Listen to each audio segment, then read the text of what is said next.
മിക്ക വീട്ടുകാർക്കും അറിയില്ല സ്ലൈഡിങ് ഗേറ്റ് എങ്ങനെ തള്ളണ്ടേ എന്നുള്ളത്. സാധാരണ നമ്മളൊരു റിമോട്ട് കാര്യങ്ങളൊക്കെ വെച്ചിട്ടാണ് ഗേറ്റ് തുറക്കുന്നത് എങ്കിൽ അത് വളരെ പതിയെ പോയിട്ടേ തുറക്കുള്ളൂ. നമ്മൾ തള്ളുമ്പോൾ മാത്രം പറപ്പിച്ചങ്ങ് വിടുക തന്നെ. അതാണ് മിക്ക ഗേറ്റും മറിഞ്ഞു വീഴാൻ സാധ്യത കൂടുതലും മറിഞ്ഞു വീഴുന്നതും. കാരണം ഒരു 1/2 ഇഞ്ച് സ്ക്വയർ കമ്പിയിലൊക്കെയാണ് താഴത്ത് ആംഗ്ലറിന് സ്റ്റോപ്പർ കൊടുക്കുകയുള്ളൂ. മോൾ ഭാഗത്തൊക്കെ കൂടുതൽ ആൾക്കാരും സ്റ്റോപ്പർ കാര്യങ്ങളൊന്നും ഉണ്ടാകൂല.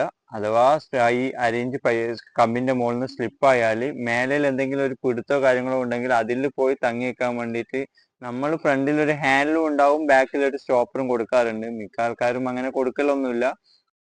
കൂടുതൽ വീട്ടിലും കുട്ടികളായിരിക്കും ഗേറ്റ് തള്ളുന്നത്. അപ്പൊ അവർക്ക് ഇതിനെ പറ്റിയിട്ട് വല്ല പിടിപാടൊന്നും ഉണ്ടാവില്ല. അവര് നല്ല സ്പീഡിൽ അങ്ങ് തള്ളി വിടും. അപ്പം ഗേറ്റിന്റെ ആ സ്റ്റോപ്പറിന്റെ മുകളിൽ നിന്ന് സ്ലിപ്പായിട്ട് അങ്ങനെയാണ് കൂടുതൽ ഗേറ്റും വീഴുന്നത്.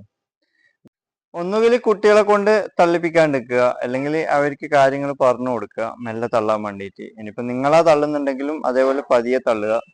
പൈസയും കൊടുത്തിട്ട് ഗേറ്റ് ഉണ്ടാക്കിയിട്ട് വെറുതെ നമ്മൾ അപകടം വരുത്തി വെക്കരുത്. അപ്പൊ എല്ലാവരും ഒന്ന് ശ്രദ്ധിക്കുക.